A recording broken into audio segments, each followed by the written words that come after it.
안녕하세요. 제가 보다 나이 많은 남편과 행복하게 살고 있는 40대 초반 여성입니다. 봄에 대해 말하면 매화, 수선화, 개나리 같은 봄꽃들이 떠오르겠지만 저는 화사하고 아름다운 꽃보다 싱그러운 봄 멸치를 생각합니다. 봄을 알리는 전령이 되는 은빛 멸치에 대한 이야기를 들려드릴게요. 13년 전 남편과 결혼한 지 3년이 지난 그때의 이야기예요. 당시 남편과 30분 거리에 있는 작은 원룸에서 살았어요. 5평의 풀옵션 월세방이었는데 식기와 가전제품으로 소박한 신혼생활을 시작했어요. 우리는 양가 양부모님의 도움을 받지 않고 오히려 부모님들의 경제적 지원을 해주고 있던 상황이었어요. 결혼식은 생략하고 혼인신고서에 서명만 하고 결혼한 저희. 딩드레스나 면사포 없이 즉시 신혼생활을 시작했어요.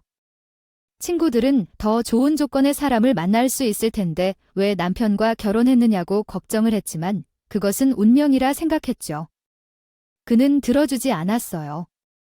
그냥 남자다워서 책임감도 강하고 게다가 저한테는 엄청 자상하기까지 남편에 홀린 듯이 빠져 살았어요. 우리의 결혼식 원룸 오피스텔은 베란다가 없어서 겨울에는 습기가 생기고 여름에는 더웠어요. 수납 공간도 부족했습니다. 밤중에 남편이 자는 동안 조용히 라면이라도 끓여 먹으려면 주방에서 냄비를 꺼내는 소리, 라면 봉지를 뜯는 소리를 죽이려고 노력해도 남편은 귀신처럼 라면 냄새를 맡고 일어나 앉았어요. 왜 네가 혼자만 먹냐 하며 눈을 뜬 적도 없이 젓가락을 들고 내 앞에 앉았어요. 부부라도 지키고 싶은 프라이버시가 있잖아요. 그러나 신혼 시절에도 이런 애저를 만나면서 그 마지막 자존심도 버리게 되더군요. 아무리 노력해도 소용없었습니다. 내가 약 사다 줄게 기다려라고 말했지만 그는 괜찮아 제발 당신 귀 좀 막아 라고 대답했습니다. 나는 간절했던 내 소망이 원룸 안에서 무참하게 눌렸다는 사실에 충격을 받았다. 이 구차는 원룸 생활에서 벗어나기 위해 6년 동안 20억 원을 모으기 위해 적금을 저금했다. 남편과 나는 매달 235만 원을 모아서 계획대로 일을 이루기 위해 노력했다. 아이를 낳고 더 좋은 환경에서 키우기 위해 열심히 돈을 모으고 3년차 결혼 동안 남편이 일찍이 해고되어 생곤한 상황에 처하게 됐지만 지금까지의 노력이 헛되지 않도록 적금을 깨는 것에 대해 두려웠다. 남편이 구직하던 동안 어디에도 적합한 생산직 경력자를 모집하는 업체를 찾을 수 없었습니다. 1달, 2달이 지나도록 우리는 이 사실을 아무에게도 말하지 않고 노력했습니다. 그러나 남편이 실직한 지 4개월 후 나도 일자리를 잃었습니다. 저는 여성 전용 피부 미용 마사지샵에서 일했었는데 할 일도 없고 공부도 하지 않았던 제가 자신 있게 시작한 일이었습니다. 흥미를 느껴 체계적으로 배우기 위해 학원에 등록하여 전문적인 피부 미용 마사지를 배웠습니다. 하지만 제가 여성스럽지 않거나 기흉이 장난자였을까봐 걱정되기도 했습니다. 덩치가 크고 키가 크며 악력도 좋은데도 마사지샵에서는 선호되지 않았습니다. 사장님이 경영이 어려워 눈물을 흘리며 젊은 제가 일을 그만두도록 했습니다. 서운해하는 고객들을 떠나고 집으로 돌아왔습니다. 우리나라에서는 제 직업에 대한 인식이 좋지 않아 시댁에서도 처음에는 받아들이지 않았습니다. 그럼에도 불구하고 나는 내 일에 만족합니다. 마탈바를 하기 위해 노력하고 싶습니다. 남편이 최고의 아르바이트라며 일자리를 찾으러 왔어요. 남편의 친구 외삼촌은 남해 어촌 계장으로 있습니다. 멸치잡이 처리가 되면 일손이 부족하다며 일당을 후하게 주고 사람을 써야 한다고 합니다. 그렇게 타면 한 번에 내릴 수 없는 것이 아니에요? 세우면 끝장없이 일해서 사람이 죽어도 시체를 그냥 바다에 버린다는 이야기에 맞지 않아요. 그건 어리석은 소리일 뿐이에요. 멍청한 얘기를 듣기 싫어해요. 멸치를 잡는다는 거예요. 그런데 초보자도 할 수 있다고 하던데 배워볼까요? 남자는 일당이 10만 원, 여자는 6만 원이에요. 그것도 나쁘지 않네요. 번 돈은 적금에 넣고 살비는 번 돈으로 하고 숙식으로 신청 가능하다고 해요. 그렇다면 금방 떼길 수도 있어요. 멸치잡이 시즌은 가을, 봄 시즌으로 5개월, 가을 시즌으로 4개월이에요. 그러면 비시전에 다른 어촌에서 살 수 있겠네요. 활발한 구속을 찾아보자 어촌 계장님한테도 부탁해도 될까요? 당신 힘들지 않으시겠어요? 그냥 여기 남아서 좀 편한 일을 찾아보는 것은 어떨까요? 자기랑 떨어져 살기 싫어하는데 부부는 일심동체라고 했죠. 돈과 동나를 당신이 주면 나는 좋지만 엄청 힘들 것 같아요. 자기야, 나의 정치를 봐. 나 체력이 없어. 자신감 있어? 이미 나는 다 안다. 우리 앞으로 3년 동안 열심히 해야 해. 그래서 돈을 모아보자고 했어요. 우리는 큰돈을 벌 수 있는 멸치잡이 배를 타기 위해 남해로 떠났고 큰돈을 벌 욕심에 불타올랐습니다. 목적지는 반짝반짝 빛나는 은바다. 아름다운 섬이 넘쳐났어요. 아름다운 남해안을 따라 빠르게 달리는 빨간 티코차를 타고 저희가 시작할 섬 생활에 대한 기대와 설렘으로 가슴이 설레었죠. 트렁크에는 당신의 일화천금이었던 몇 개의 옷밖에 없었지만 우리는 보물섬으로 떠나는 기분에 즐거워했어요. 저희가 멸치잡이를 하러 간 곳은 전국 유자망 멸치 어획고의 50%를 잡아올리는 멸치의 왕국으로 불릴 만큼 아름다운 항이었는데요. 그 항에서 조금 떨어진 곳에 있는 어촌 계장님 댁에서 숙박하며 일을 하게 되었습니다. 어촌의 지도자인 그가 환갑을 맞이하여 어촌의 정을 맡은 것은 그가 마을에서 가장 어리다고 인정받기 때문이었다. 그가 바다사나의 특유한 의리와 강인한 정신력을 견디어온 것을 느낄 수 있었다. 잘 하시네요.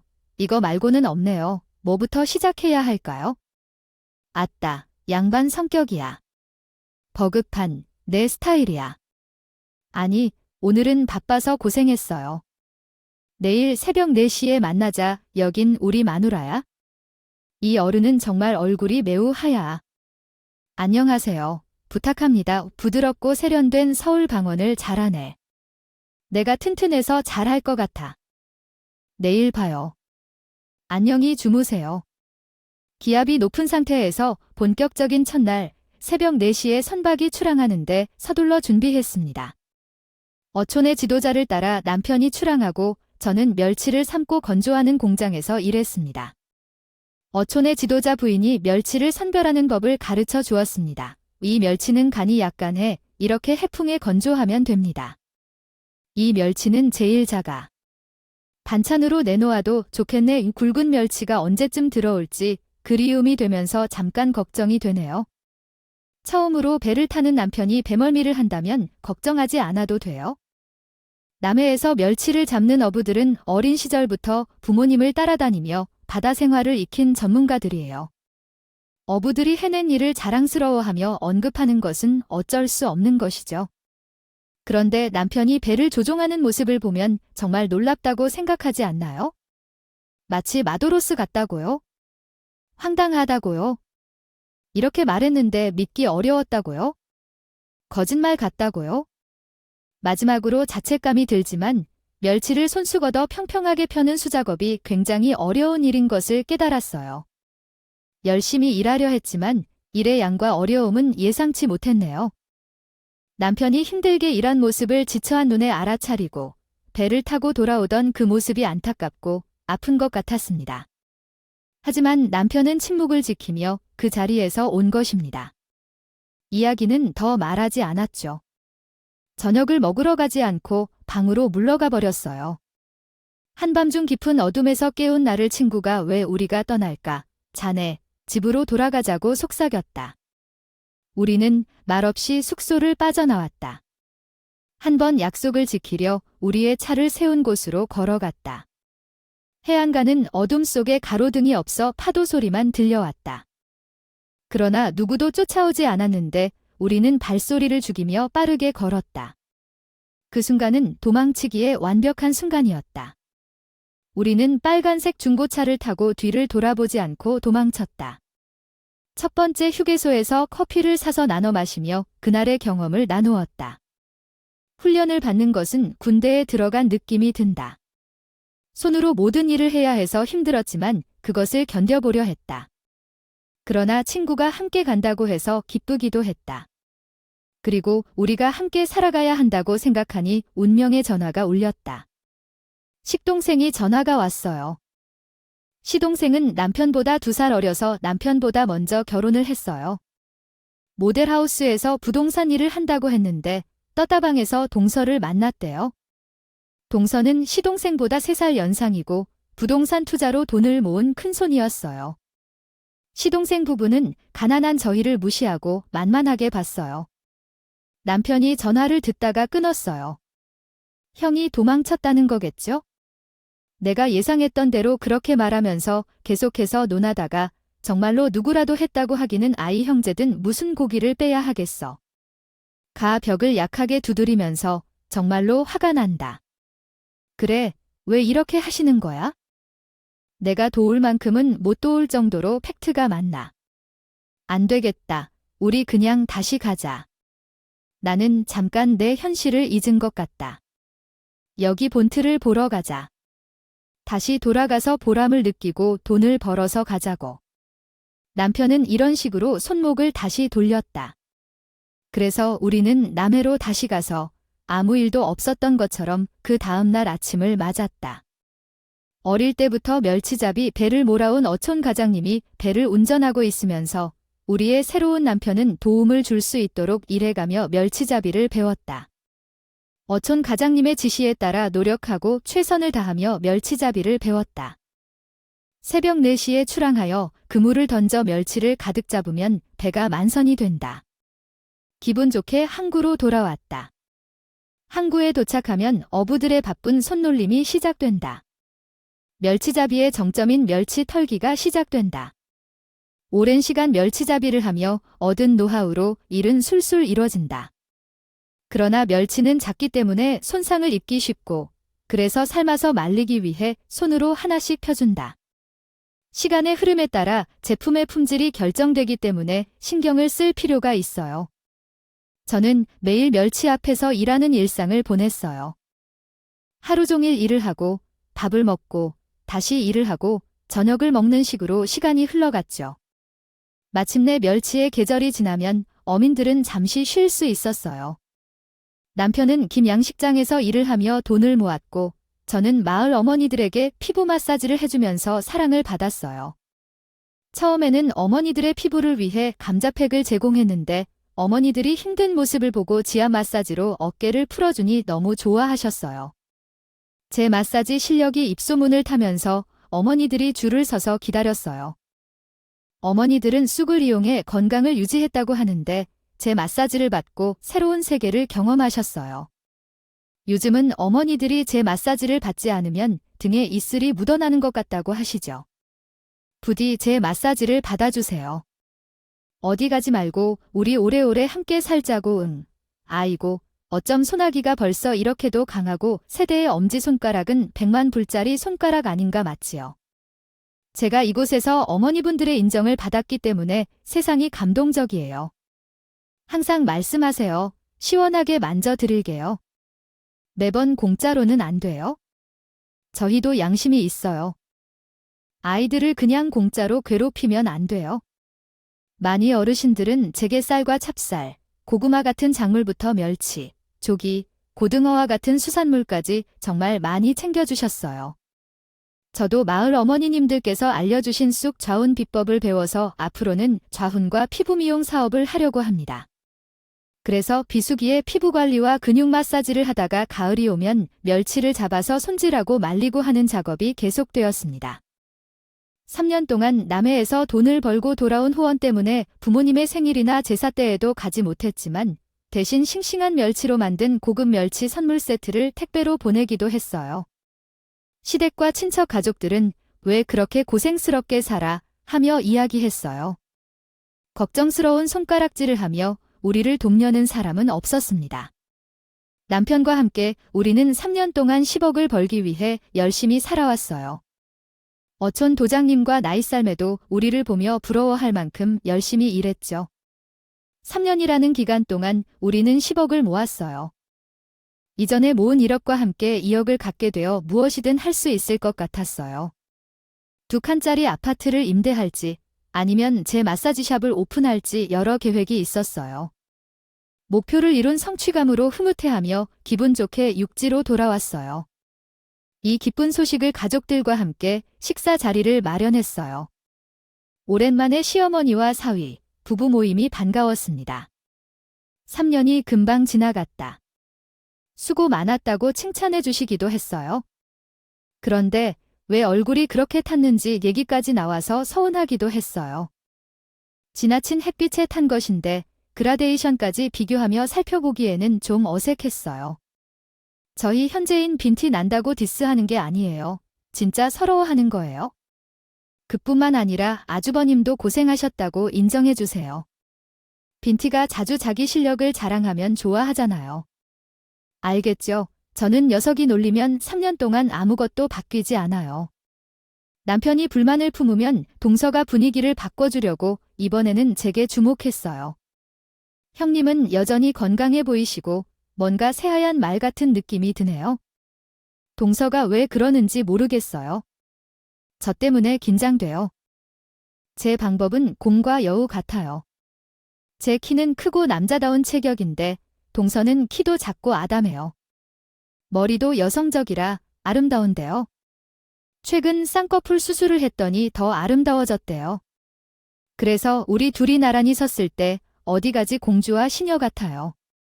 손님이 오면 동서는 얼굴마담으로 인사하고 저는 뒷일이나 허드레시를 했어요. 동서는 제게 일을 맡기는데 제가 더 일한 이유는 야채를 드셔야 할 때도 형님 어머니가 과일을 먹고 싶어 하셔서 바로 과일을 깎아드리라고 하셨어요. 혼자 있는 곳에서는 제 여우짓이 나오는데 남들 앞에서는 애교가 강한 편입니다. 그래서 과연 누군가를 번뇌하게 만들 수 있구나 하는 생각이 듭니다. 여성스럽지 않다는 비판과 돈이 없는 신랑과 함께 사는 것이 부처림해 보일 때도 있지만 3년 만난 자리에서도 여전히 여우짓이 변함이 없었어요. 식사를 마치고 디저트를 기다리던 중 동서가 시어머니를 쳐다보며 뭔가 사인을 줬어요. 시어머니도 동서와 눈짓을 주고받으며 말씀하셨죠. 와, 차를 모아 1억이나 모으다니 정말 대단하시네요. 그러나 지금 당장 사용할 계획은 없지요?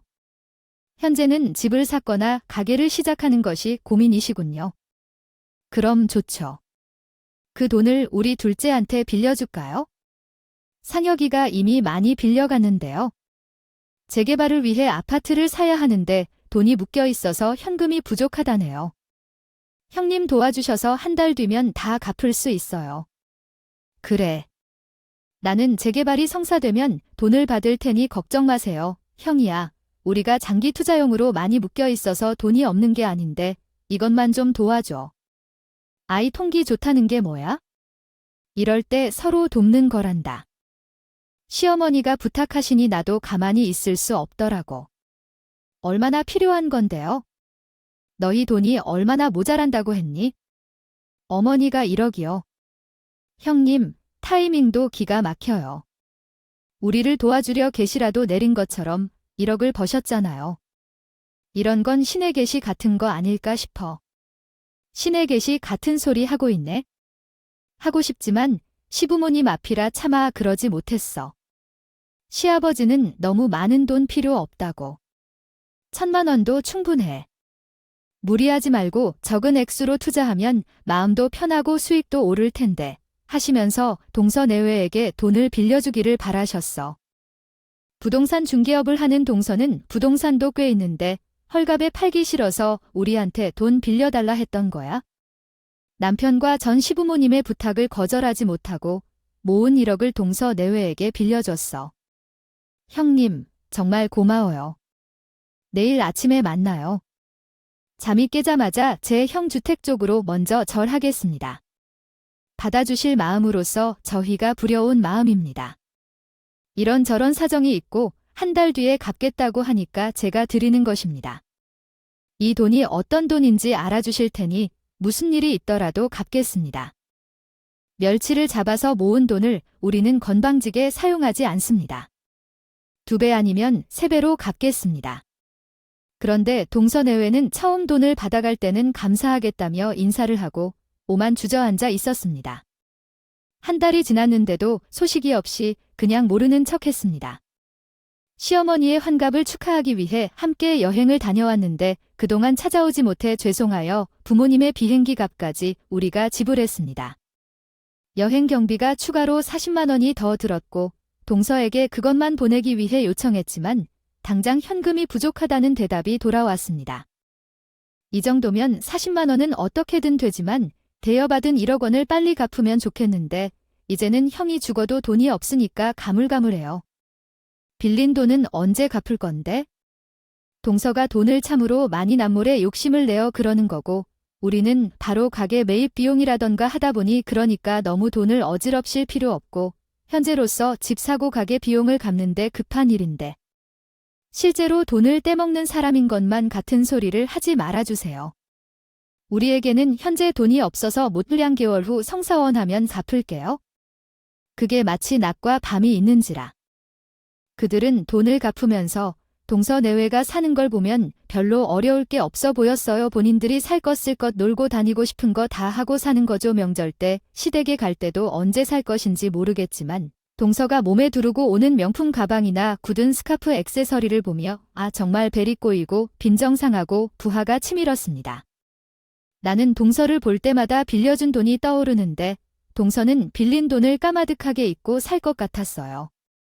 마치 돈 빌린 사람이 아닌 것 같았는데 돈을 빌려준 사람 같았습니다.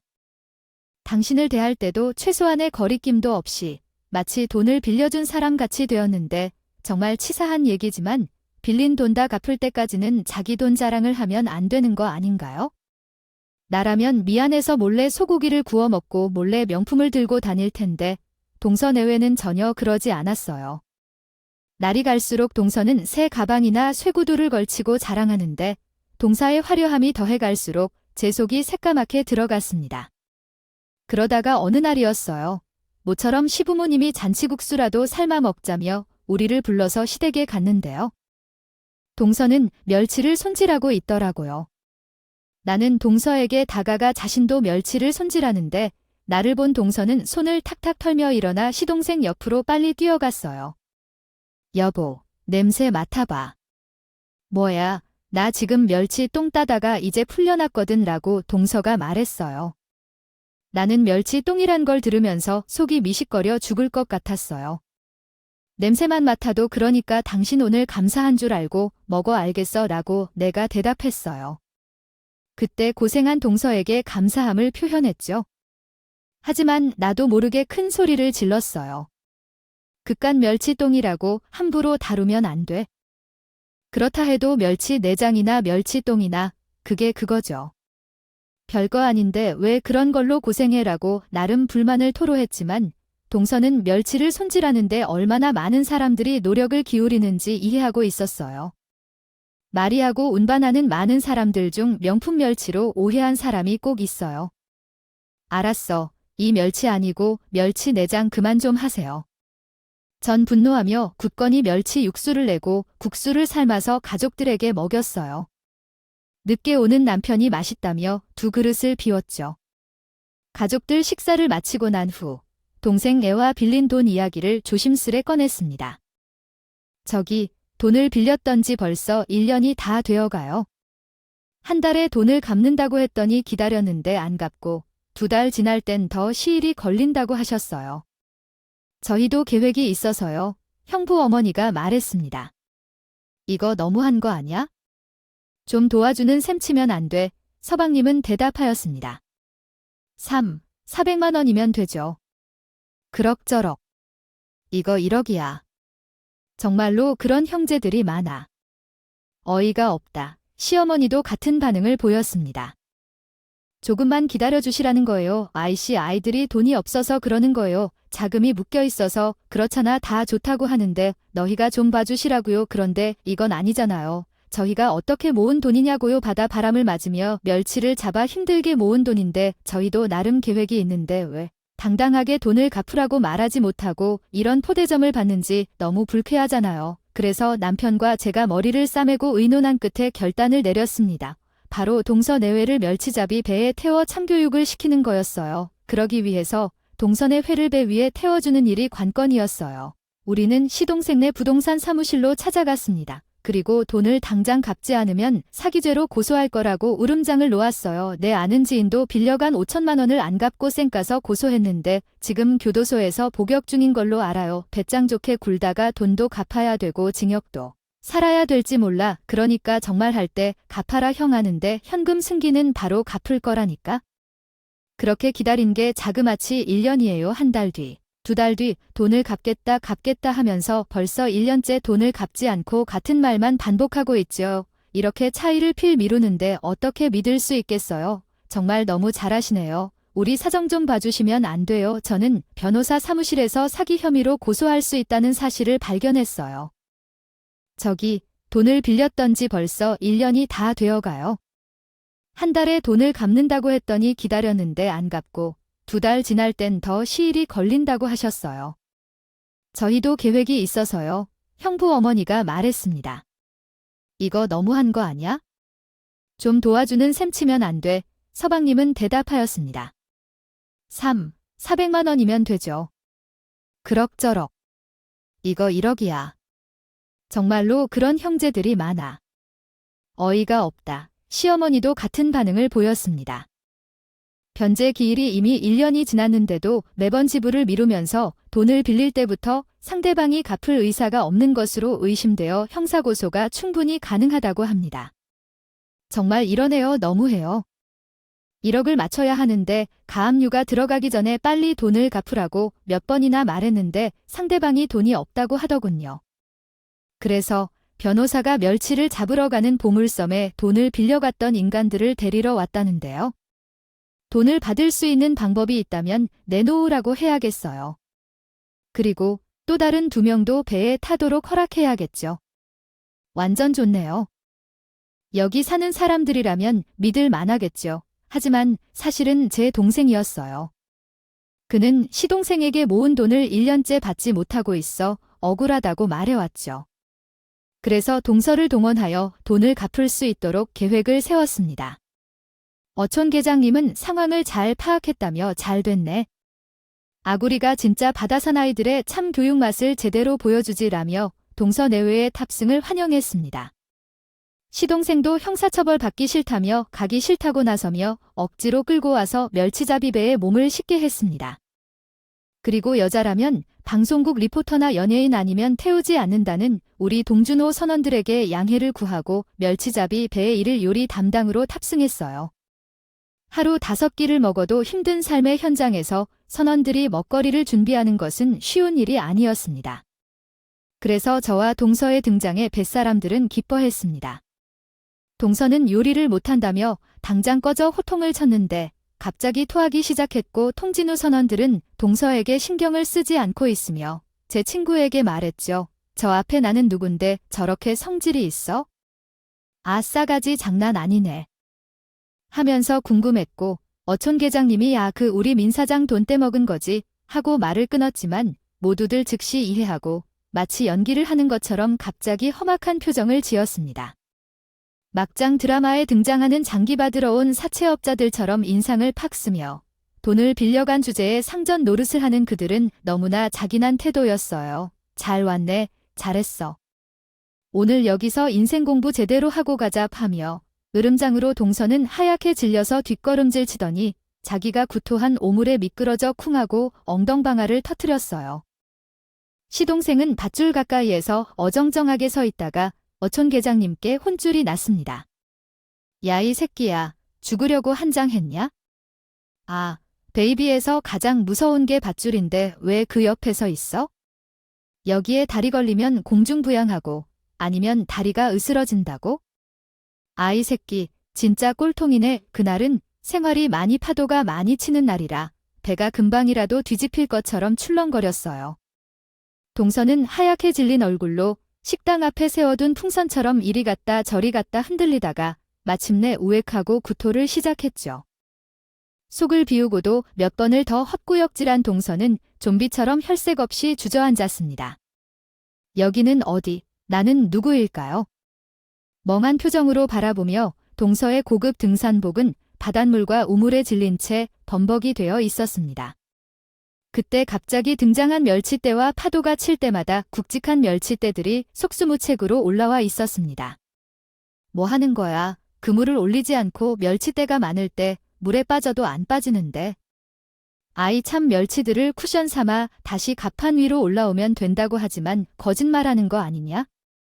믿어보지 그럼 직접 물에 빠져보자 얘들아. 내 말이 맞지? 아니면 틀리지? 너도 이쪽으로 와봐. 아 진짜 왜 그래? 시동생은 고함을 내며 도망쳤지만 결국 넘어져 버렸습니다. 조심하세요. 너 농땡이 부리지 말고 여기 와서 금은 안 잡나. 동서는 배멀미로 쓰러지고 다시 일어나며 정신을 잃었고 시동생은 멸치떼와 사투를 벌이면서 목숨을 건 전투를 벌였습니다. 오르비처럼 곱던 시동생의 얼굴은 짠물로 범벅이 되었습니다. 질리면서 주전자 쪽을 보던 선원들은 말했습니다. 정말 곱게 자랐네. 조금만 더 떨어지면 웃기지. 이젠 진정한 교육을 받았나 봅니다. 하늘을 향해 웃음치면서 말했습니다. 벌써 끝이야. 기진맥진.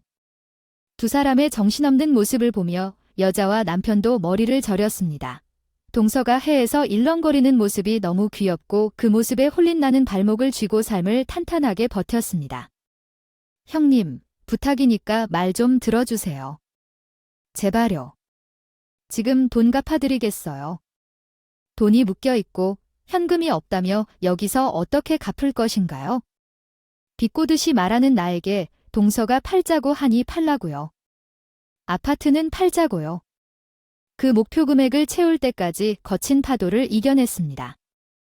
어촌계장의 배는 그날도 만선으로 돌아왔습니다. 돌아오는 멸치잡이 배에서 선미가 정신을 잃은 동서 내외도 있었습니다. 배가 항구에 도착하자 선원들은 신나게 멸치를 털었어요. 은빛 멸치들이 사방으로 튈 때 정말 멋있었죠. 시동생 부부는 육지에 내려와서 구토를 했습니다. 이 정도로는 안 되잖아요. 이력에 오르려면 3년 정도 노력해야 하는데 벌써 지친다면 어떡해요? 맞아요. 지치면 어떡할까요? 이제 공장에 가서 내 위치를 잡고 건조 작업하고 그물도 손질해야죠. 얼른 일어서세요. 다리에 힘이 풀린다고요? 그럼 좀 더 힘을 내보세요. 뭔가 어려워요. 육지에 일어서는 것도 못하나요? 일어서세요. 동서의 외가 나의 앞에서 무릎을 꿇더니 이렇게 말했습니다. 그것은 두 남자 사이의 이야기였다. 한쪽은 지나치게 격투하며 무릎을 꿇고 손을 비비며 미안하다고 말했다. 다른 한쪽은 불이 나버릴까 두려워하는 정도였다. 형님, 저 잘못했습니다. 지금은 깨달았습니다. 앞으로 조심하겠습니다. 24%까지도 빚을 졌는데 당장 상환하겠습니다. 배짱이다고 하지 마세요. 이렇게 말하며 그는 항구에 가까운 은행에서 1억 원을 1년 동안 미집을 상환한 채로 거금을 들여놓았다. 동서는 눈물로 가득 차자 사색스러운 시동생을 보았다. 그는 남편을 향해 웃음을 지었고 오래전부터 묵혀두었던 말을 말렸다. 서방님, 동서는 오직 하루에 한 번 일하고 있어요. 3년간 어떻게 살아올 수 있었는지 이제 이해했습니다. 너, 이 돈이 없다고 한다면 작정하고 웃음으로 대해도 될 일이 아니야. 내가 너보다 돈을 벌진 못했지만 최소한 열심히 일하고 절약하는 사람이야. 돈을 빌려와서 한턱 써댄다고 하는 거야? 지금은 나와 같이 열심히 사는 사나이를 바보로 보지 마라. 내 형님 동서가 남의 돈을 가져가서 미상환한 채로 사치를 부리는 걸 난 이해 못해. 어머니 앞에서도 저렇게 지었을 거야. 성격이 있는 사람 앞에서는 없고 없는 사람 앞에서는 있고 그런데 왜 그러는 건지 이래서 내가 뭔가 만만하게 보이는 거니까 형님 죄송해요. 다신 그러지 않을게요. 앞으로는 형님을 존중하고 제 역할을 제대로 수행할게요. 그럼 이제 명절이나 제사 음식을 할 때 설거지나 청소를 할 때 가장 먼저 일어나야 할 사람은 누굴까요? 바로 저입니다. 제가 다 해결할게요. 명절 제생식을 정말 제대로 준비하고 설거지와 청소도 신속히 해치워 버릴 거예요. 이제 제 엉덩이가 진짜 가볍게 느껴질 거예요. 허라 동생아, 한 번씩 반말을 써놓고 오늘은 왜 안 썼지? 이것은 선택적 존댓말이야. 제가 반말을 하고 있던 점을 잘못했어요. 앞으로 형님을 정성껏 모실 거예요. 네, 그러지 말아주세요. 반성의 자세를 보여주는 모습은 한 달이면 용서받으려는 의도겠죠. 하지만 한 달이 지나면 다시 그런 행동을 하고 있는데 짜증이 나네요. 동생이 다시 까질 일이 생기면 즉시 전화하라. 우리가 바로 가서 반성하러 갈 테니까. 무슨 소리예요? 어떤 일인가요? 용서해주세요. 다신 그러지 않을게요. 작년에 운영한 프리미엄 샵으로 전환하여 소수 고객을 대상으로 하였고 맛있게 벌이가 어우러졌어요. 덕분에 아파트도 구입하고 드디어 우리가 기다리던 아기도 가졌어요. 남편이 택배회사에 취직했지요. 봄이 오면 멸치잡이 시즌인데 하면서 남해 바다를 그리워합니다. 전 한 번씩 남편과 제가 남해에 갔던 첫날 우리가 말없이 도망쳤던 그날 밤을 떠올리고는 해요. 별도 달도 없는 캄캄한 밤에 오직 파도 소리만 들려오던 그 해변가. 그 길을 다시 돌아가던 우리의 마음이 어땠는지 그날 그대로 우리가 집으로 돌아왔다며. 지금의 이런 행복은 누릴 수 없었겠죠. 어쩌면 다시 남해로 돌아갈 수 있도록 운명의 전화를 걸어준 시동생에게 감사해야 할 일이네요. 여기까지 멸치가 제 봄의 전령이 된 사연입니다. 여전히 남해 바다가 그립네요. 지금까지 제 이야기를 들어주셔서 고맙습니다. 안녕히 계세요.